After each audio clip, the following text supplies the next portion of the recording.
So guys welcome सत श्री अकाल जय राम जी। तो अपन आ चुके हैं अपन की योगा क्लास 12 का एक और नया सेशन लेके, जिसमें कि अपन योगा क्लास 12 का कौन सा पार्ट नंबर 5 कवर करने वाले हैं, यूनिट नंबर 3 का, जिसमें कि अपन को 3.3 स्टार्ट करना है yoga and prevention of common disease से। तो देखो, सबसे पहले बता दूं, ये जो बुक है ना अपनी CBSE की गाइडलाइंस के हिसाब से दी गई, central board of secondary education for 12th class, ठीक है, मतलब प्रॉपरली 12th क्लास के लिए है ये। और मैं उसी के हिसाब से पढ़ा हूँ, कुछ भी फालतू नहीं, कुछ भी का एक्स्ट्रा नहीं और कुछ भी कम नहीं। और देखो, जो शॉर्ट नोट्स है ना, वो आपके तैयार हो चुके, तो आप लोग सब्सक्राइब कर लो, किसी भी दिन प्रोवाइड करा सकता हूँ। और प्रैक्टिकल सेशन मैंने आपको कहा, अगर टाइम बचा तो करा दूंगा, वरना फिर शॉर्ट नोट्स पे पढ़ लें, शॉर्ट नोट्स पे ही निर्भर रहना है वैसे भी। और देखो, वो वीडियो चालू करने से पहले मैं ये कहूँगा कि सब्सक्राइब कर लो, लाइक कर दो और शेयर कर दो। क्या है ना, सब्सक्राइब कर मैंने आप लोग चले जाए तो भगवान देखेंगे इसने अपना मतलब काम ख़त्म कर, मतलब काम निपटा लिया और बस चला गया एक फालतू आदि बन के। सेल्फिशनेस मत दिखाओ प्लीज़, मतलब आप लोग लाइक कर दे यार, अच्छा लगता है प्लीज़। और शेयर जरूर कर देना अपने साथ वालों के साथ। क्या है ना, अभी जो अपन की योगा है ना, उसकी वीडियोस मिल नहीं रहे, तो साथ वालों के साथ शेयर कर दो, उनका भी भला हो। वैसे भी कर भला सो हो भला, है ना, तो आगे बोर्ड से भी भला हो जाएगा, ठीक है। तो स्टार्ट करते हैं अपन का yoga and prevention of common disease. तो इससे पहले जो पार्ट्स आए ना, 1 और 2 यूनिट भी मैंने उसे पढ़ा दी, तो आप उसको जाके पहले देख लेना, ठीक है, चैनल पे। बट फिर आपको इस पे आना है, समझ में आएगा फिर। तो कल अपन मतलब इससे पहले वाली वीडियो से पढ़ा था योगा मैनेजमेंट ऑफ स्ट्रेस पे। तो उसमें क्या था, ताड़ासना, वृक्षासना, कोणासना, चक्रासना, एटसेट्रा एटसेट्रा। मैंने उसके बारे में बहुत कुछ पढ़ाया था, तो आप पहले उसको जाके कवर कर लेना, फिर इस पे आना। तो 3.3 yoga and prevention of common disease. तो अपन को यहाँ से स्टार्ट करना है। ओबेसिटी, ओबेसिटी मतलब मोटापा, ठीक है। Obesity is suppose to be a gift of modern life style. It is the most common nutritional और मेटाबॉलिक डिसऑर्डर, सॉरी। तो ओबेसिटी क्या है, उसको एक गिफ्ट ऑफ मॉडर्न लाइफस्टाइल माना जाता है। क्यों? क्योंकि अपन की मतलब एक किस वजह से होती है, मोस्ट कॉमन न्यूट्रिशनल और मेटाबॉलिक डिसऑर्डर कहलाती है, ठीक है। मतलब कॉमन न्यूट्रिशनल और मेटाबॉलिक डिसऑर्डर की वजह से अपन क्या होती है, ओबेसिटी होती है। Obesity is a condition in which excess body fat accumulates to such an extent that health may affected। तो इसमें क्या होता है, ओबेसिटी एक ऐसी कंडीशन है जिसमें कि एक्सेस बॉडी फैट हो जाता है, एक्यूमुलेट हो जाता है अपन की पूरी बॉडी में, ठीक है, और जो अपन की हेल्थ को अफेक्ट करता है। It is commonly defined as body mass index. इसको अपन कैसे डिफाइन कर सकते हैं, बॉडी मास इंडेक्स, BMI, इसका नाम याद रखना, BMI पेपर में पूछा जाएगा। बॉडी मास इंडेक्स कैसा होता है, 30 kg पर मीटर स्क्वायर और हाइयर, मतलब 30 kg पर मीटर स्क्वायर हो तो बॉडी मास इंडेक्स है, मतलब सही है, मतलब सॉरी ओबेसिटी आ जाएगी, ठीक है। इससे ऊपर भी ओबेसिटी और 30 पे भी, 25 से नीचे वालों के लिए नहीं है, या 25 के आसपास वालों को ओबेसिटी नहीं है, उससे ऊपर तो आएगी, ठीक है। तो obesity in absolute terms is an increase of body adipose tissue fat tissue mass. तो ओबेसिटी क्यों होती है, increase of body adipose tissue मतलब फैट टिश्यू, उनका मास बढ़ जाने से ओबेसिटी मतलब मोटापा आता है। अब इसके कॉजेज़ क्या हो सकते हैं, तो अपन कॉजेज़ देखेंगे। तो पहले वाले में अगर आपको समझ ना आए तो उसमें से ये बताया कि अपन का obesity gift of modern life है, और मैं कॉमन न्यूट्रिशनल और मेटाबॉलिक डिसऑर्डर कहलाता है अपन का, मेटाबॉलिक डिसऑर्डर ओबेसिटी। और ओबेसिटी एक्सेस करता है फैट अपन की बॉडी में, और इसका अपन बेसिकली इंक्रीज होता है एडिपोज टिश्यू, मतलब फैट टिश्यू, मतलब बॉडी में एक्यूमुलेट होता है ना, उसकी वजह से। तो ओबेसिटी को अपन बॉडी मास इंडेक्स से डिफाइन कर सकते हैं, जो कि देखो अपन का 30 kg पर मीटर स्क्वायर और उससे ज़्यादा हाइयर पे ओबेसिटी मानी जाती है, ठीक है। अब कॉज क्या है इसकी, कॉज से अपन रीड करते हैं, मैं आपको सीधा इसके बता दूँ कि सार क्या है। A combination of excess calorie consumption and a sedentary lifestyle are the primary cause of obesity. तो combination of excess calorie consumption और सेडेंटरी मतलब ये अपन की मॉडर्न लाइफस्टाइल, वो अपन की प्राइमरी कॉज है किसकी, ओबेसिटी मतलब मोटापे की। In few cases, increased food consumption can be attributed to genetic, medical और psychiatric illness। तो जो अपन का ये कुछ केसेस में बताया कि जो इंक्रीज फूड कंजप्शन है ना, उसकी वजह से क्या होता है, एट्रीब्यूट करता है अपन की जेनेटिक को, मेडिकल और साइकेट्रिक इलनेस लाता है, मतलब उनके लिए वो और ज़्यादा पावरफुल कर देता है, साइकेट्रिक इलनेस भी आपकी बढ़ जाती है। Excess fat accumulation may be due to imbalance between energy intake and energy expenditure। तो एक्सेस फैट एक्यूमुलेशन कहाँ से हो सकता है, अपन की इम्बैलेंस बिटवीन एनर्जी इनटेक और एनर्जी एक्सपेंडिचर की वजह से। Some patient may be obese मतलब मोटे, due to abnormal secretion of thyroid gland and due to hereditary causes. तो कुछ पेशेंट में जो ओबेसिटी है ना, वो मतलब दिखती है abnormal secretion of thyroid gland की वजह से और हेरिडिटरी कॉजेज की वजह से। Actually there are no specific causes but कुछ फैक्टर बताएं जो कि इन्फ्लुएंस करते हैं अपन की किसको, ओबेसिटी को मतलब बढ़ाते हैं, मतलब इन्फ्लुएंस नहीं उसको, मतलब इफेक्टिव है उस पर, सॉरी। ठीक है, तो अपन के कॉजेज में क्या बताया, एक्सेस कैलोरी कंजप्शन की वजह से होती है ओबेसिटी, सेडेंटरी लाइफस्टाइल, मतलब सॉरी सेडेंटरी मतलब अपन का होता है इनएक्टिव। ठीक है, मॉडर्न नहीं होता, सेडेंटरी मतलब इनएक्टिव, कहाँ गया अपन का सेडेंटरी, इनएक्टिव होता है इसका मीनिंग। इसके अलावा ये इंक्रीज करता है फूड कंजप्शन, जो कि अपन का एट्रीब्यूट मतलब कंट्रीब्यूट करता है जेनेटिक्स को, एट्रीब्यूट मतलब होता है कंट्रीब्यूट करता है जेनेटिक्स को और मेडिकल साइकेट्रिक इलनेस को। और एक्सेस फैट क्या हो सकता है, imbalance between energy intake, energy expenditure, secretion of thyroid gland और ड्यू टू हेरिडिटरी कोजेस। देखो एक एक चीज़ बता रहा हूँ, ठीक है, तो उसमें कोई दिक्कत नहीं होने वाली है आप लोगों।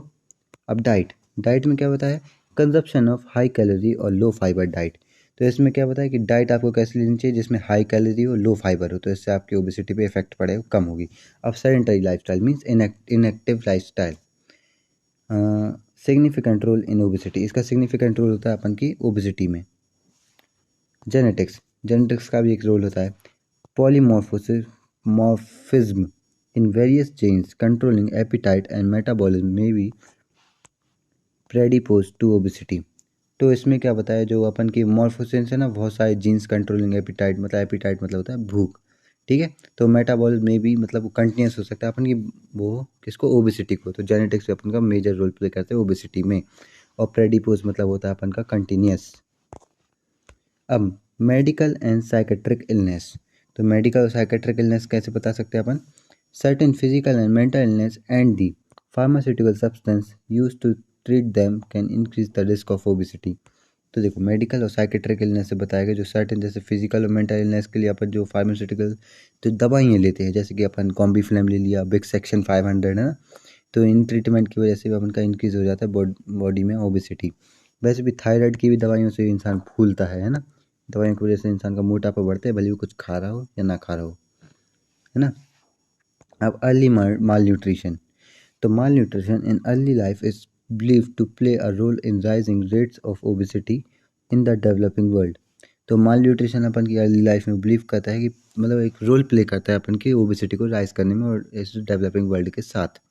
Endocrine change that occur during periods of malnutrition मतलब misfunctioning may promote the storage of fat once more calorie becoming available। तो एंडोक्राइन ग्लैंड है ना, वो चेंज करता है किसको, अपन के पीरियड ऑफ माल न्यूट्रिशन मतलब माल फंक्शनिंग को, और प्रमोट करता है स्टोरेज ऑफ फैट को, जिसकी वजह से आपकी जो मतलब मोर कैलोरी है वो अपन की अवेल हो पाती बॉडी के लिए, जिससे कि आपकी obesity as a result rise हो जाती है। ठीक है, अब गट फ्लोरा क्या होता है अपन का, तो there is an indication that gut flora is an obese and lean individuals can affect the individuals metabolic potential. तो इसमें कुछ नहीं, ये बताया कि गट फ्लोरा अपन का मतलब ओबेसिटी लाने में मदद करता है एक इंडिविजुअल में, और इफेक्ट करता है एक इंडिविजुअल के मेटाबॉलिक पोटेंशियल को। मेटाबॉलिज्म जैसे भी एक फंक्शन कराता है अपन की बॉडी का। This apparent alert alteration of metabolic potential is believed to confer a great capacity to harvest energy contributing to obesity। तो इसमें मतलब कुछ नहीं बताया, इसमें सिर्फ इतना बताया कि अपन की जी कन्फर करता है ग्रेट कैपेसिटी हार्वेस्ट करने को एनर्जी, मतलब जो अपन की एनर्जी उसको दिया है ना ओबेसिटी को, ये उसको हार्वेस्ट मतलब और भी ज़्यादा उसको बढ़ाने में मदद करता है, मतलब कटाता नहीं है गट फ्लोरा, उसको बढ़ाने में मदद करता है किसको, ओबेसिटी को। तो जितने भी पॉइंट बताएगा अपन का ओबेसिटी में मेजर रोल प्ले करते हैं। अब अपन चलते हैं न्यूरोबायोलॉजिकल मैकेनिज्म पे, तो अपन यहाँ से रीड करना चालू करते हैं। एक सेकंड, अपन थोड़ा क्या है ना, पेन का कलर थोड़ा ऐसे कर दे कि आप लोग को हाईलाइटर टाइप दिखे, हाँ अब सही है ना, हाईलाइटर टाइप दिखेगा तो थोड़ा सही लगता है। तो अपन स्टार्ट करते हैं अपन का neurobiological mechanism. Leptin and ghrelin are considered to be complementary in their influence on appetite. तो वो अपन के मतलब लेप्टिन और घर्लिन, ये अपन के दो मतलब बॉडी के कॉन्स्टिट्यूएंट्स होते हैं, तो इनको मतलब कॉम्प्लीमेंट्री माना गया है अपन की एपिटाइट मतलब भूख में।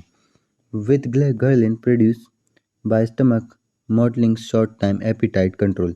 तो जो अपन का घर्लिन मतलब जो प्रोड्यूस होता है ना अपन की स्टमक के द्वारा, वो अपन की शॉर्ट टर्म एपिटाइट को कंट्रोल, मतलब जो अपन की भूख लगती है छोटी मोटी उसको कंट्रोल करता है। एपिटाइट मतलब अपन का क्या होता है, भूख। ठीक है, इन particular they and other appetite-related hormones act on the hypothalamus, a region of the brain central and regulation of food intake and energy expenditure। तो इसमें सिर्फ मुद्दा ये है, मतलब मेन बात ये बताए कि जो अदर एपिटाइट हैं, जैसे कि अपन की और भी कई भूख होती है जो कि अपन के हार्मोन से रिलेट करती है, वो एक्ट करती है हाइपोथैलेमस पे। ये भी अपन का एक बॉडी फंक्शन होता है। और reason of brain central regulation of food intake को ही क्या है, एनर्जी एक्सपेंडिचर को बढ़ाता है। कौन? लेप्टिन और घलिन। सिर्फ इतना याद रखो और कुछ नहीं एक्स्ट्रा। ठीक है।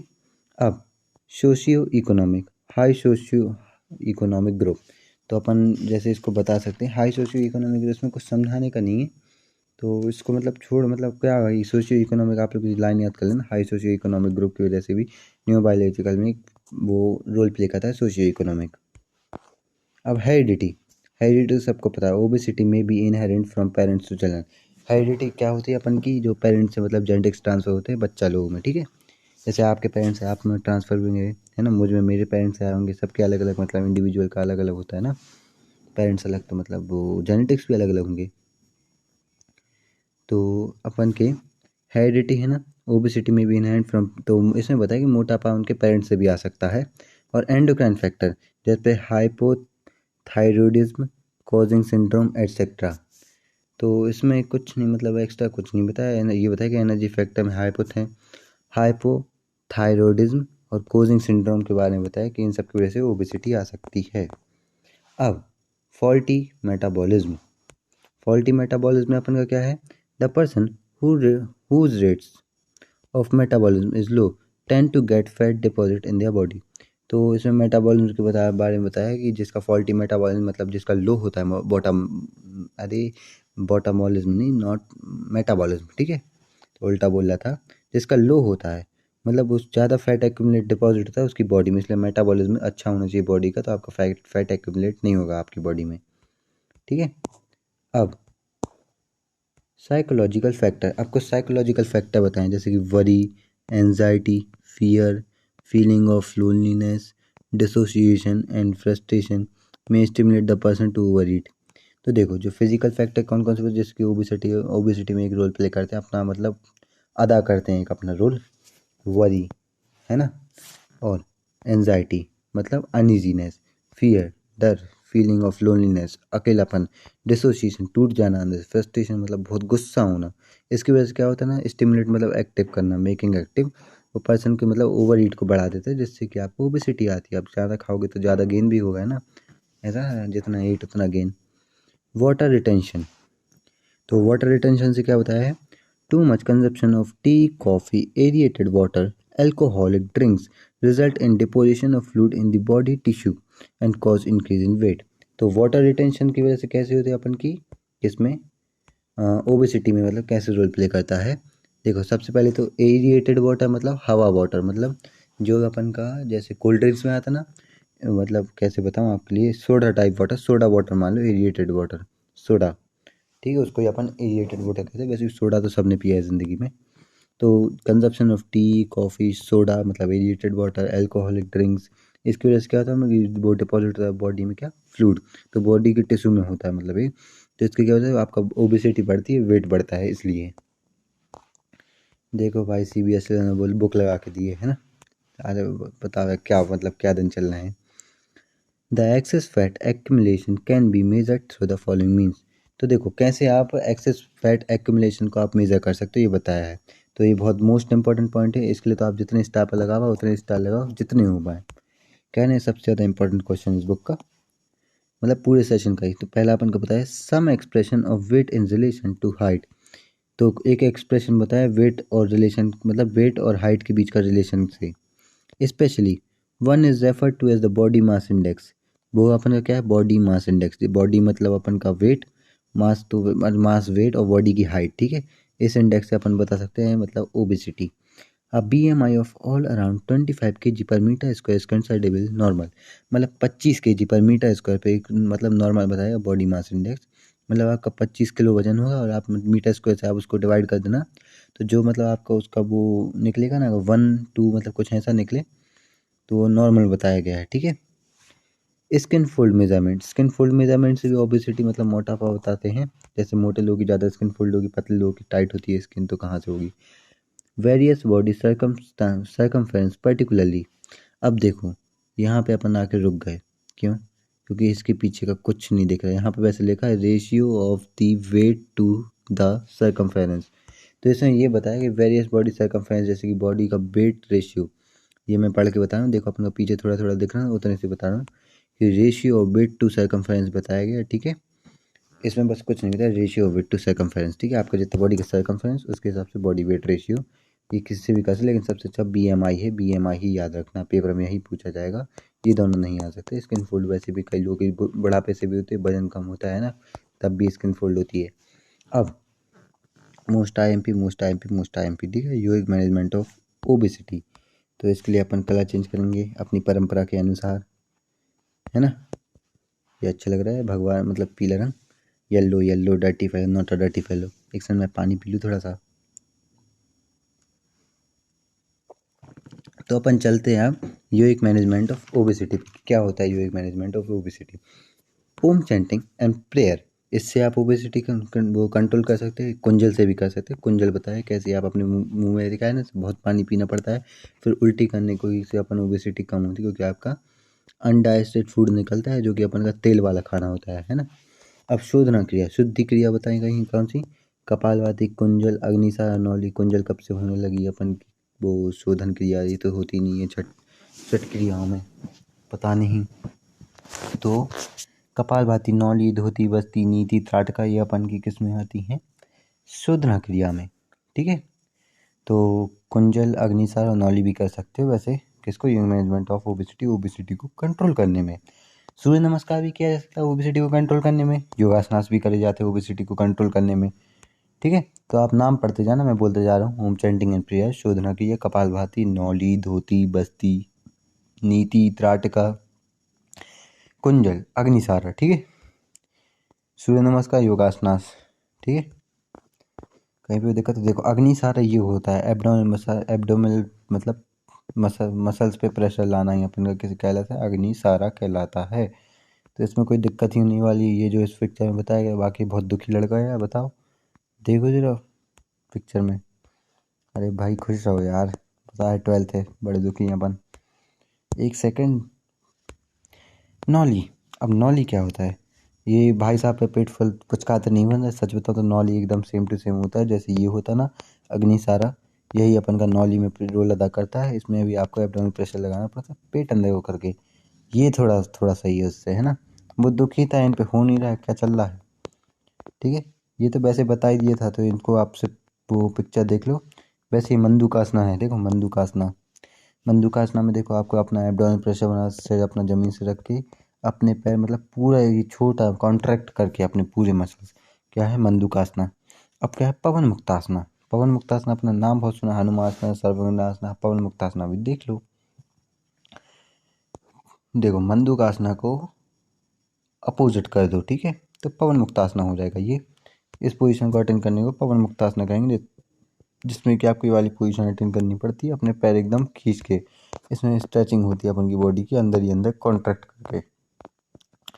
अब नौकासना, नौकासना में क्या है अपन का, ये इस पोजीशन को अटेंड करने को नौकासना कहते हैं, एकदम राइट, उल्टा राइट, है ना। चलो छोटा मतलब सीधा राइट बनाया टा तो नौकासना, नौकासना आपको यही वाली पोजीशन अटेंड करना, नाव जैसी पोजीशन अटेंड करने को कहते हैं नौकासना। वक्रासना, वक्रासना में पहले भी बता चुका हूँ, तो अब दोबारा नहीं बताया, इससे पहली वाली वीडियो में ही आ जाए है, जस्ट पहले में 4th वाले पार्ट में है, जाके देख लेना। वैसे इसमें कुछ नहीं होता, आपको इस तरफ देखना पड़ता है, इस तरफ अपना जिस पैर करो उसकी अपोजिट साइड से ऐसे पैर ला के अपना उसका अपोजिट हैंड अपने पैर पे यहाँ जमीन के यहाँ लगा के हाथ पीछे रख के जो आप परफॉर्म करोगे वही वक्रासना है। अब पद्मासना, पद्मासना में ज्ञान मुद्रा में बैठा जाता है, ठीक है। और इसमें कुछ नहीं करना पड़ता आपको, अपने पैर हाथ ऐसे करके, ये वाला हाथ ऐसे करके, पैर क्रिस क्रॉस करके, स्पाइन अपन की एकदम सीधी करके और सामने देखना पड़ता है। तो यही अपन का क्या कहलाता है, पद्मासना, ठीक है। अब मंदुकासना, मंदुकासना सेम टू सेम अब भी बता है, बस उसमें भैया जी थे, इसमें दीदी जी हैं, है ना। तो अपन का मंदुकासना होगा। अब मयूरासना, मयूरासना में देखो अपन का मयूर मतलब अपन का वैसे नेशनल बर्ड होता है ये पिकॉक, मयूर, है ना। तो वो दो अपन के दो पैरों पे चलता है ना, अपन यहाँ पे दो हाथ करेंगे। ये देखो ये पोजीशन अटेंड करने को मयूरासना कहते हैं, बहुत मुश्किल होता है इसको अटेंड करने में। आपके जो ये है ना फोर आर्म्स, ये तो बहुत ज़्यादा मजबूत होनी चाहिए, वरना पूरा वजन लेके ज़मीन पर चटक जाए तो पूरी ज़्यादा ही मतलब योगा हो जाए। इसलिए इसमें थोड़ी स्ट्रेंथ चाहिए आपके लिए, ठीक है। पहले थोड़ी एक्सरसाइज कर लेना। अब जनु जनुशिरासना नाम याद रखना। मैं एक बार सबके लाइन से नाम बोल के बताऊंगा, बिल्कुल दिक्कत नहीं लेने का, ठीक है। तो जनुरासना, जनुशिरासना, इसमें क्या होता है ना, ये वाली पोजीशन को एकदम स्ट्रेच करने वाले को जनुशिरासना कहते हैं। इसमें कुछ समझाने का नहीं, आप सिर्फ पिक्चर देखते जाओ और समझते जाओ कि कैसे किसको क्या कहते हैं, ठीक है। अब पश्चिम उत्तानासना, ये देखो पैर छूने को अपन पश्चिम उत्तानासना कहते हैं, ठीक है। वर्टिकल वाले को भी आप कह सकते हो वैसे, लेकिन इसको पश्चिम उत्तानासना कहते हैं। इसमें अपने पैर को पास पहुंचना पड़ता है। लोग तो यहाँ पहुंच के रुक जाते हैं बहुत, मोस्ट ऑफ दी। आप करके देखो कहाँ पहुंच पा रहे हो, चैलेंज है, ठीक है। तो इस पोजीशन को पश्चिम उत्तानासना कहते हैं। अब ये गोमुख आसना, गोमुख आसना पहले भी आ चुका है, मैं आपको बता दूं। पीछे अपन का एक लॉक बनता है इसके, अपने पैर पूरी तरह से क्रिस क्रॉस करके अपनी स्पाइन सीधी करके सामने की तरफ देखने वाली मुद्रा को गोमुख आसना कहा जाता है ना।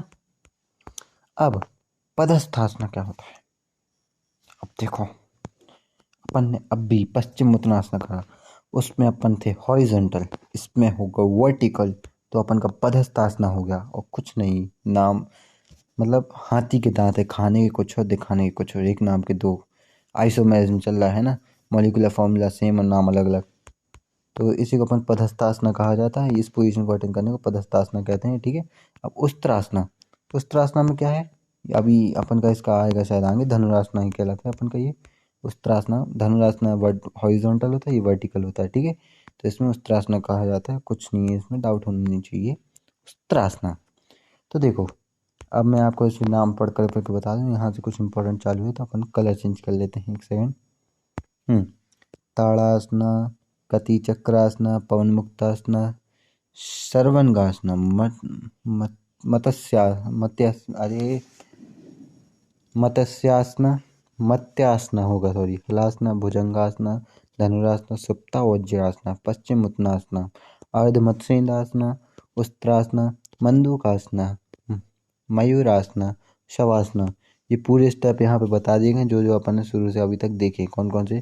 ताड़ासना, कति चक्रासना, या फिर पवन मुक्तासना, सर्वांगासना, मत्स्यासना, हलासना, भुजंगासना, धनुरासना, सप्तावज्रासना, पश्चिम उत्तानासना, अर्ध मत्स्येंद्रासना, उस्त्रासना, मंडूकासना, मयूरासना और शवासना।